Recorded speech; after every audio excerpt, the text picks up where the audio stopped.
Hi, hello, hi. Yay, it's finally the Saw video. It was so much fun. It was so much work. My boyfriend's daughters, if you are watching this, thank you, thank you, thank you, thank you, thank you, thank you, thank you, thank you, thank you so much. It would not have been possible without you. Thank you. Mwah. Love you. Thank you. So first, a warning. Obviously, these are horror movies, so there might be a discussion of blood and dismemberment and all that other stuff. And if you haven't seen the Saw movies, go watch them now. And if you don't like them, there's the door. But in all seriousness, I will try to keep the spoilers to a minimum, just in case if you haven't seen them, you can go see them. And there will be talk of self-harm and depression and drinking and all the other stuff after the skits, because part of the reason for this, besides showing my love and admiration for these movies, is that these movies have been a major coping skill for me. You know, not everybody can just journal or meditate or any of that other stuff. No, that doesn't work for me. It doesn't work for a lot of people. For me, horror movies work for me as a coping skill. And hopefully by the end of this, I can prove that the Saw movies are more than just horror movies, and that horror movies can be a valid coping skill. I'll give you kind of a brief overview. So, Tobin Bell, he is the actor that plays the character John Kramer. Oh, I would sell my soul to meet Tobin Bell. Really, truly. He is an amazing actor. And it's kind of neat because in these monologues I'm about to share with you, he wrote them himself. In fact, most of the dialogue of John Kramer, he wrote himself. So it's kind of like hearing Tobin Bell himself speaking. Oh, it's amazing. He is a huge advocate that these movies are more than just horror movies, that there really is a deeper message within them. So there's this guy, John Kramer, aka Jigsaw. Only the media according to him Jigsaw, though. He never called himself Jigsaw. Why the movies are just Saw and not Jigsaw, except for the last one, I don't know. I would love to ask why. But this man, John Kramer, he's married to this woman named Jill Tuck. She gets pregnant because of someone that gets important later on in this story, but you won't see in my skit. She loses her baby. They can't take it. They break up. He gets diagnosed with brain cancer. He can't take that. He tries to commit suicide, and then it's from there that his quest to better humanity starts, which you will see that in the first skit scene, whatever. And so then comes into play the games and the rules and whatnot. So basically, a game or a trap, they're kind of the same thing. It's usually how all the Saw movies starts, is it starts with a game or a trap. They've got some kind of device on them that will explode, or they're trapped in a building, or whatever. There's some kind of mechanical device usually, or sometimes they're poisoned with something. They have a set amount of time usually, and they have to like take a scalpel and carve out their eyeball for the key from their eye, or hack off a hand, or various dismemberment things usually, or stick their hand in some acid to get a key, whatever, within a certain amount of time to escape their thing. Give their pound of flesh, as it were, sometimes literally, to escape these things. So the rules are like, if you want to live, the rule is you have to then do, whatever, you know, like Amanda, his really kind of sort of his, well, it's not actually his first test victim, but one of his first test victims. She has the reverse bear trap stuck on her that if she doesn't find a key within a certain amount of time, timer will go off and it'll go plah, and pull apart her head. Interesting fact, fun fact, pretty much all of the devices that they build for the sets, for the movies, whatever, actually work in real life. They built them to actually work. They've said that the only way for it to look realistic is if that it would work, it would actually really mechanically work. Obviously there's a lot of safety steps involved, whatever, so that people don't get their heads ripped apart, but they could actually really work in real life if someone wanted them to. Pretty creepy. So that's a rule. You have to be willing to do something, you know, give your pound of flesh, prove that you are willing to fight to live, prove that your life is worth living, prove that you are worthy of surviving, whatever. That's the rule, is you have to do something to live. And then supposedly, you know, you are healed, you are a brand new person. Sometimes it works, and sometimes evil people are evil people. The people that he picks to be in these traps, a lot of the times there's a bigger picture, there's a bigger connection, but usually it's like drug addicts, loan sharks, corrupt cops, corrupt doctors, sometimes, you know, big corporate entities, evil people like health insurance agents, or, you know, smaller fish like, you know, drug addicts, but people generally that are, you know, not good people. So vigilante type stuff going on here. When I'm in the black jacket with the red shirt, I am John Kramer. When I'm in the tan shirt with the tie, I am Detective Eric Matthews. John Kramer's already been, you know, diagnosed with brain cancer. He's doing his thing. Detective Eric Matthews, through a series of clues, has come upon this building with John Kramer in it. He thinks he's going to be arresting John Kramer, and it's actually all a very carefully laid trap for him. There's these, when they get there with the SWAT and everything, there's these TV monitors that have a video feed coming from a house that has people trapped in it. One of them being Detective Eric Matthews' son. In another video, maybe, I will talk about how I have a theory that the house thing is related to the 7 deadly sins because there's 7 people in it. His son is not the greatest. He's a teenager, but he gets arrested a lot for stealing. Detective Eric Matthews, he's a very angry, petty person. I don't know what it's called, but he was like more of a, I don't know what you call that, beat cop, patrol cop, whatever. But then he became too violent. He started planting evidence to arrest people, so they stuck him at a desk job. So he's pretty angry and bitter for that. And so John Kramer says, you know, okay, I want to play a game. All you have to do is, oh, and they find out that John Kramer has Detective Eric Matthews' son in the house.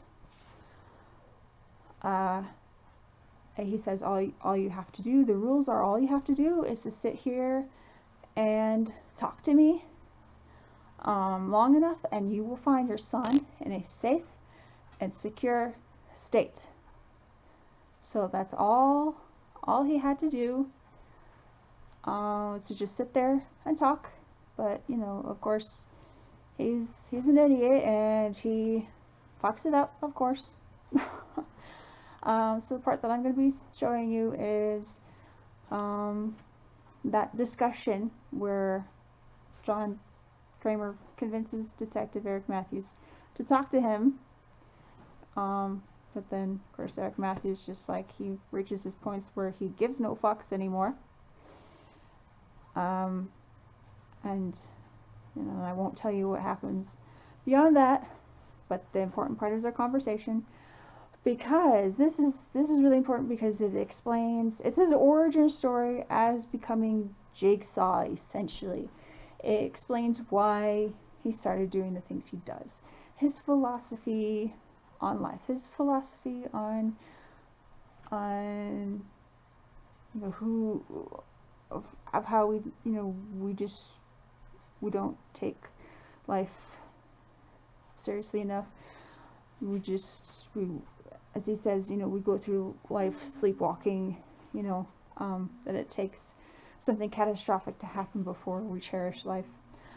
So that's the scene I'm going to be showing you. Is it's twofold importance of that this is his origin story for becoming Jigsaw, as well as it's important that it's a really good viewpoint on of that we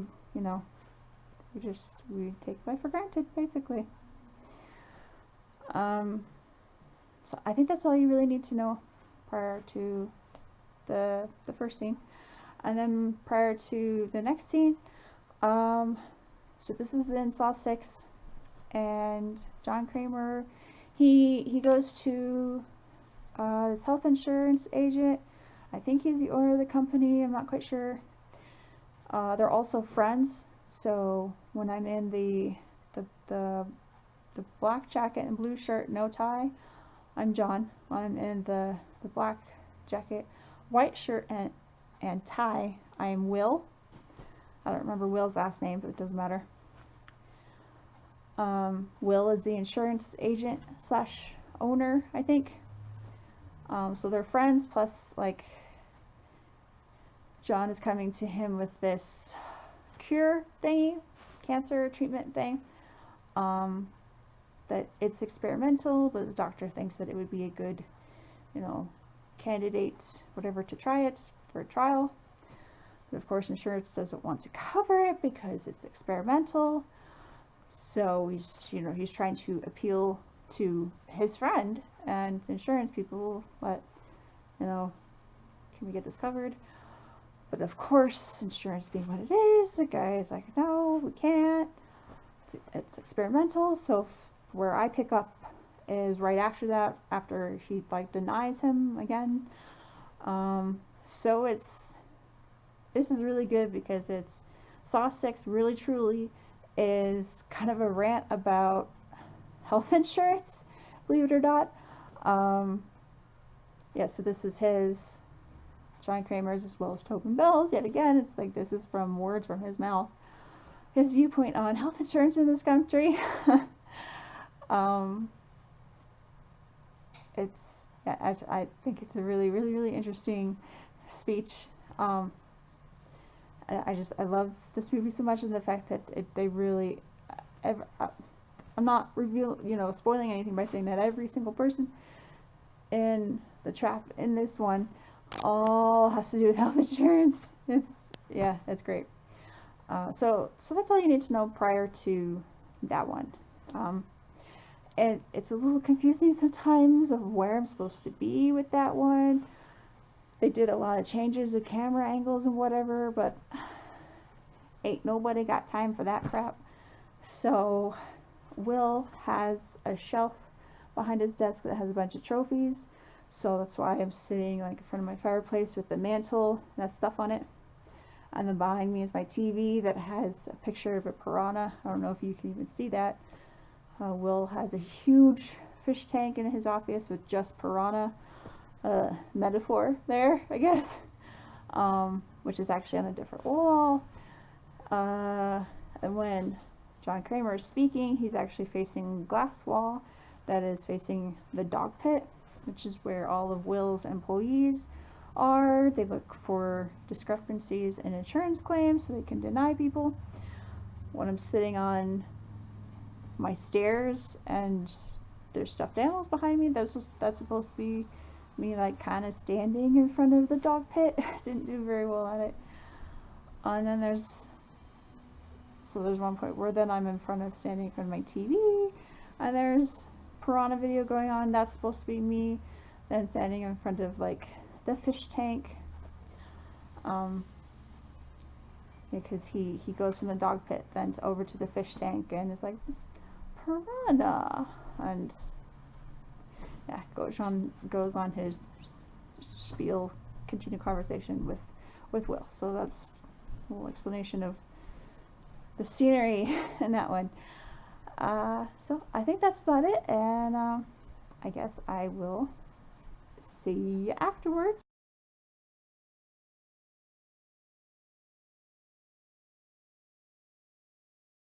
You see, Detective, Darwin's theory of evolution and survival of the fittest, based on his little trip to the Galapagos, no longer applies on this planet. We have a human race that doesn't have the edge or the will to survive. What the fuck do you want? It's hard to remain calm, isn't it, when your son is walking around in those monitors? I can't give you what you want if you don't tell me what the fuck it is. I told you what it is. Just remember the rules. No, you said you wanted to talk. Then you said you wanted to play a game. You're talking, but it means nothing. What do you think the cure for cancer is, Eric? What? The cure for cancer. What is it? I don't know what it is, but I know it's not killing and torturing people for your own sick fucking pleasure. I've never murdered anyone in my life. The decisions are up to them. Yeah, well, putting a gun to someone's head and forcing them to pull the trigger is still murder. Since when is force a problem for you? Why are you so desperate to get your son back? Because he's my son. What's the last thing you said to him before you left him? What was that? Say it again. I think I should go back to Mom's early. Well then go! Seems to me that the knowledge of your son's impending death is causing you to act. Forgive all his sins. Wipe the slate clean. Why are we only willing to do that when a life is at stake? I've always loved my son. That's never changed. No, it's changed now. You see, the knowledge of death changes everything. If I were to tell you the exact date and time of your own death, it would shatter your world completely. I know. Can you imagine what it feels like to have someone sit you down and tell you that you're dying? The gravity of that? That the clock's ticking for you? In a split second, your world is cracked open. You look at things differently. You smell things differently. You savor everything, be it a glass of water or a walk in the park. The clock is ticking, John. But most people have the luxury of not knowing when that clock's going to go off. And the irony of it is that keeps them from really living their life. It keeps them sleepwalking. It keeps them drinking that glass of water, but never really tasting it. We can still fix this, John. Yeah, but can we fix you? Me? I'm not fixable. I've got cancer. You're using cancer as an excuse for what you do? No. The cancer isn't what started me in my work. It was the moment I decided to end my life that started me in my work and brought meaning to it.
literally driven myself to suicide, and I had failed. My body had not been strong enough to repel cancer cells, yet I had lived through a plunge of a cliff.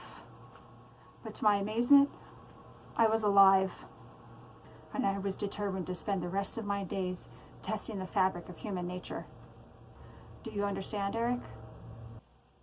You got a chance to do something, just do it right now, John. Tell me where my son is, and I'll help you.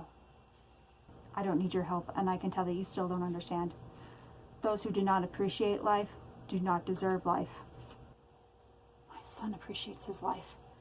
But do you appreciate yours? Do you appreciate your son's? Oh, this is shit! Don't forget the rules if you want to find your son.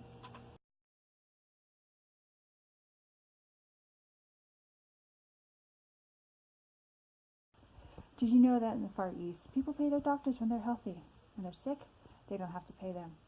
So basically, they end up paying for what they want, not what they don't want. We've got it all ass backwards here. These politicians, they say the same thing over and over and over again. Healthcare decisions should be made by your doctors and their patients, not by the government. Well, now I know they're not made by doctors and their patients, or by the government. They're made by the fucking insurance companies. John, please. If you do this, you'll be on your own, and the subsequent cost to you will be staggering. Don't talk to me about money. I have money. This is about principle. You see, Will, this is my life we're talking about, remember? What about Jill's life? How's she going to be taken care of when you're gone? Let me worry about Jill. The type of cancer you have is malignant and inoperable. That rolled off your tongue real smooth. Even if it works, the cancer will return eventually. It's an unwinnable battle. That was even smoother. As a matter of fact, that was downright slick. Corona. You think it's the living that will have ultimate judgment over you, because the dead have no claim over your soul. You may be mistaken. You good? Hi. So if you've made it this far, you watched the skits, or you fast forward through all my yakety yak and watch the skits. Hopefully you watch the skits. Yeah, I know, not the greatest, but I I worked really hard, so, you know, hope you enjoy them for what they are. Now, the nitty-gritty of it, of why the hell did I just make you sit through all that? What was the point? Hope you can see that these movies have something to them a little bit more than the blood and guts and screaming and stuff. And if you don't agree with me on that, that's okay. And I hope you can understand now, after this, when I'm done talking, that it's okay to have horror movies as a coping skill. After I share my little story. So here goes. So, 2010, October. I'll put it this way. To sum it up, kind of 2010, 2011, in general, that whole year, 2012, that there, but particularly October of 2010, sucked. Really, really sucked. My boyfriend dumped me. I was drinking a lot. I was in college, so I did try the AA thing. That didn't work. But I did go to other therapies and stuff, and it was annoying because I was often the youngest one there, and people were like, well, you're just a college kid, you know, college kids always drink, or, you know, you're not an alcoholic, you're too young, you're just a, you know, partying college kid, that doesn't mean you're an alcoholic, blah, blah, blah. I swear, people judged me for admitting that I had a problem while I was still young instead of 40 something like they were. Anyways, because I had a problem. I could easily drink all of them under the table. I tried to kill myself a couple of times. Sleeping pills. That was interesting. Instead of dying, and they didn't pump my stomach. Basically, we went to the hospital. I confessed to my mom. We went to the hospital. They didn't pump my stomach. They basically put me in a bed. I think they might have given me an IV, like just saline, and just left me there. I don't know if their tactic was to make me suffer, or I just wasn't high on the priority list, or what, but wow, that was one hell of an interesting night. Yeah, I didn't get tired. I didn't die, obviously. Oh my god, I actually got high as fuck. My heart, it would have been kind of fun, except my heart felt like it was going to burst out of my chest. My heart was racing the whole time. Like on the monitor, you could see it was racing, racing, racing. And I didn't do a goddamn thing. I guess they wanted me to suffer. But I hallucinated too. I hallucinated that I could hear classical music. And I hallucinated, I was really into supernatural at the time. And, you know, like, if you've seen it, you know that, like, when a ghost or, I haven't seen it in a while, actually, so I can't remember. A ghost or demon or something, when they, like, leave the body, they go out the mouth and this, like, black smoke thingy.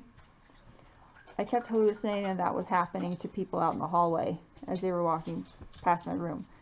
That they're just not like they were smoking. It was very definitely that same like monster. What was it? Was a demon being exorcised or a ghost? I can't remember. But you know, if you've watched Supernatural, you know it's this huge cloud of black, almost kind of twinkling, the fluttering smokish stuff that comes. Sorry with the bad sound effect. Comes streaming out. Yeah, anybody that walked past my door, that's what it would look like.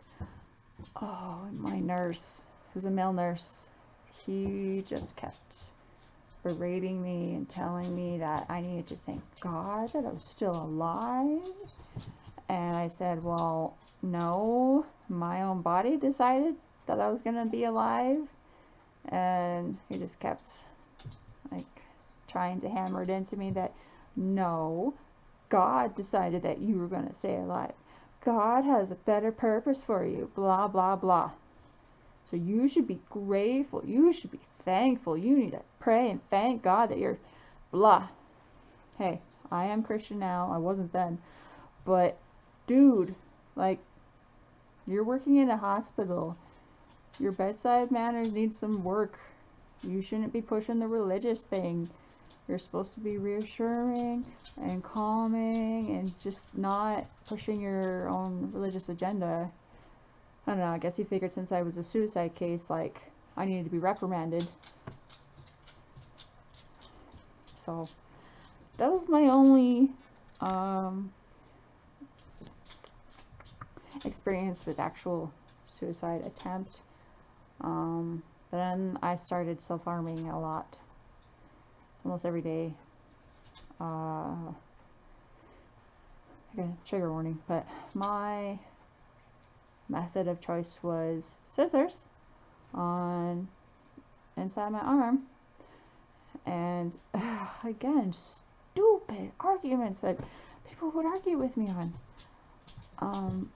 No, I didn't use a knife or razors or anything like obviously or whatever, X-Acto knife or anything obviously sharp like that for a reason, because it took longer. I had to press harder. I had to do it more often. I had to work at it. If I wanted to see blood, I had to work at it. It wasn't just like one slice and done. But I swear to God, other patients at, I went to behavioral hospital, but people there, and even a therapist at one time was like, well, you know, you're not actually really serious about your self-harm if it's just scissors. I swear to God, other people were judging me that I wasn't using something more deadly. What the fuck? I have scars, okay? I'm for real. Now, I'm not gonna show them because you don't need to see that, but I have scars. I do, okay? No, they're not like really gnarly, raised and whatever, but they're still there. And even if I didn't, who the fuck cares? You don't have to leave an actual permanent visual mark for it to be counted as self-harm. You know, you could, anything that is done to your own body by yourself that is intended to inflict some kind of negative feeling on purpose, that's self-harm. It doesn't matter if it's not, doesn't even matter if it's not drawing blood every time. If you're doing it with the purpose of inflicting some kind of damage to your own body for reasons of whatever is your reasons,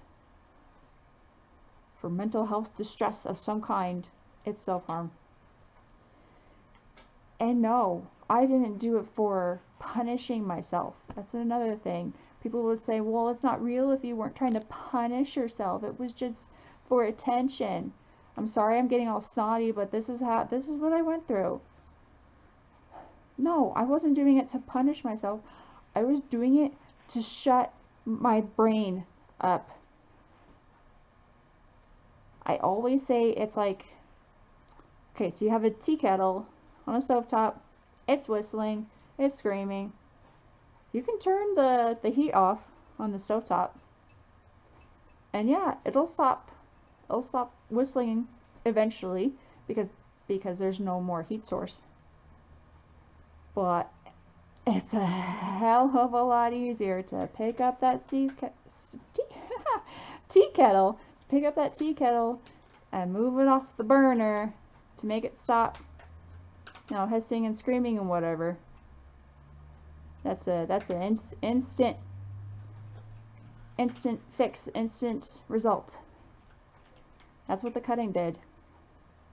Yeah, I could have used coping skills. I could have tried to talk to someone. I could have tried journaling. I fucking hate journaling. I could have anything with turning the heat down. No. The cutting for me was moving that screaming tea kettle. It was a relief of just brain head would not shut up, would not shut up, would not shut up. And just move it and finally. Okay. I can go about the rest of my business in peace. That's what it was for me. And yeah, there are times where I still feel like I want to do that because it's just, it gets to be too much up in here. But I don't, and I won't, because I don't want to deal with the reaction from other people. I don't want to disappoint others. I don't want to have to explain. Just, yeah, it was a hell of a lot easier when I was living on my own. And I'm not living on my own anymore, so I don't. Yeah, so I was going through all that. I was going to school. I was living by myself. I've been through a lot of crap, but these movies, it started out as oh wait, segue. this is weird, but I just want to say that, hey, if any of you other people out there have gone through similar crap, that have gone through some childhood abuse shit too, I'm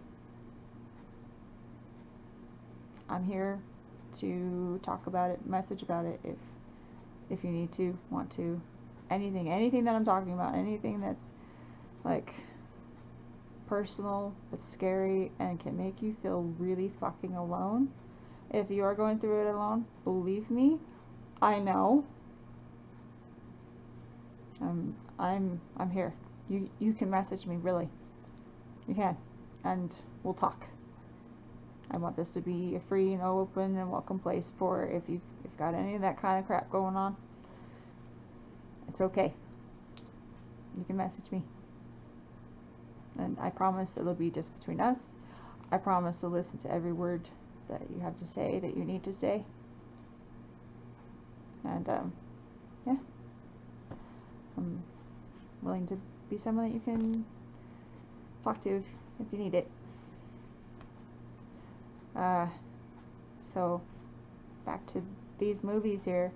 This series, it first started out as I wanted to watch something that was as possibly far away from romance as humanly possible. Like, not even a comedy movie, but just as far as removed where there's no hint of even someone like hugging, of absolutely nothing, like not even like friendship, just no. And of course that would be the horror genre. And these movies, ironically, I did actually start watching the series with my ex and my friends that were part of my ex's friends group. It'd be a thing that we would go to the theaters and see each one that would come out.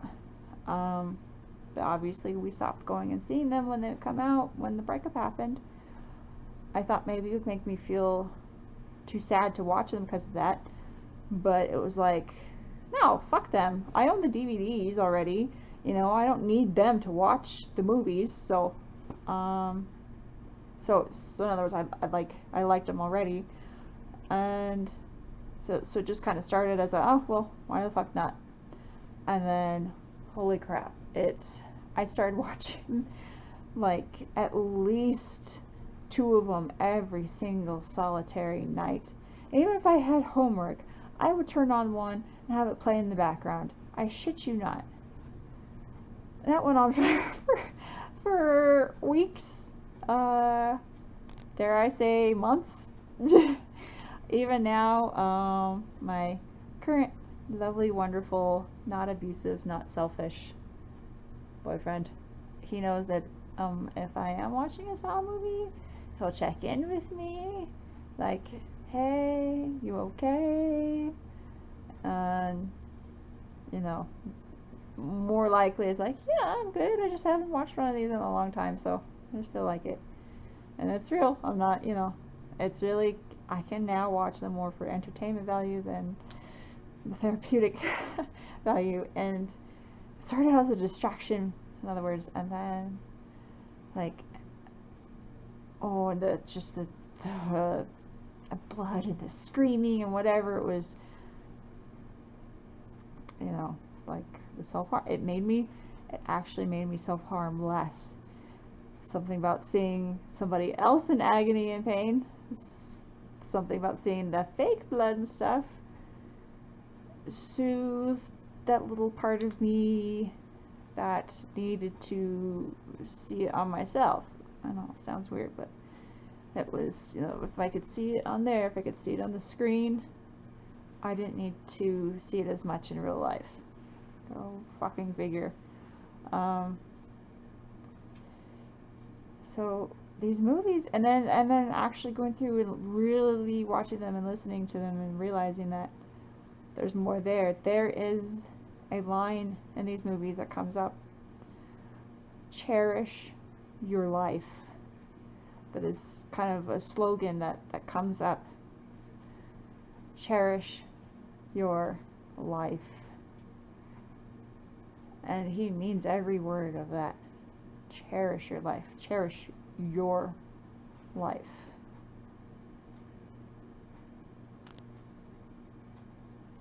It's a life. It's life that you can't just throw it away, that you need to protect it, love it, nurture it. Your life. Cherish it. Not just live your life, not just YOLO, but cherish it. Take care of it. Take care of yourself. Nurture yourself. Cherish it. Love it. You know, there's cherish. There's something to that word in there that means to me like protect.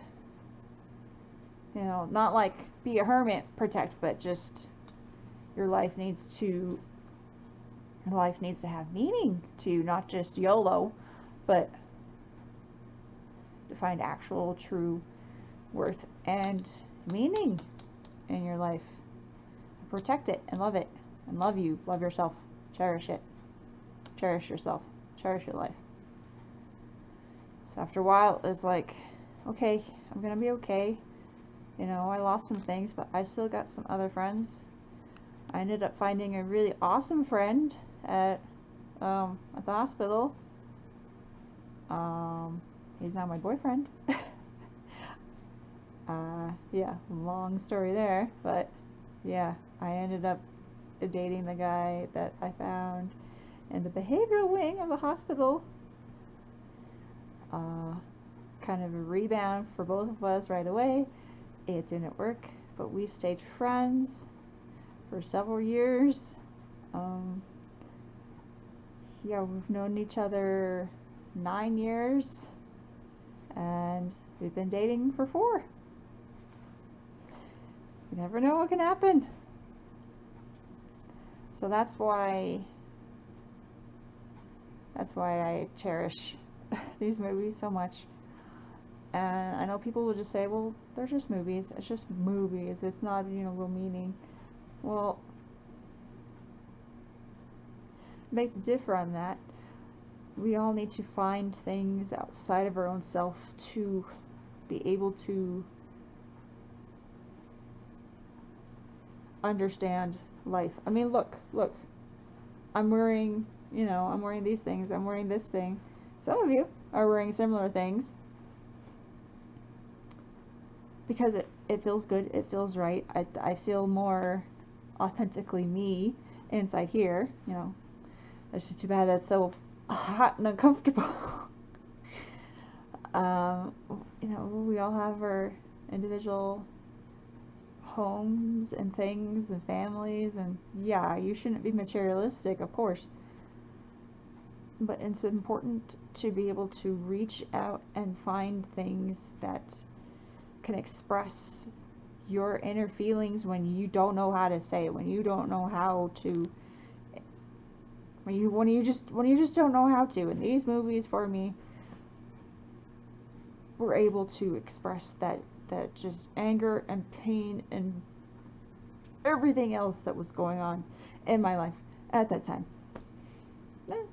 Still now occasionally. So I know this is really long, and if these don't work for you, I hope that you all find your own Saw movies that work for you, whatever it may be, but that isn't harming yourself for drinking. You know, find your thing. If this is your thing, that's cool. That's cool. I know it has definitely made my life feel like I'm cherishing it. Alright, that's a fuck ton more than enough. Now to go edit this stupid thing.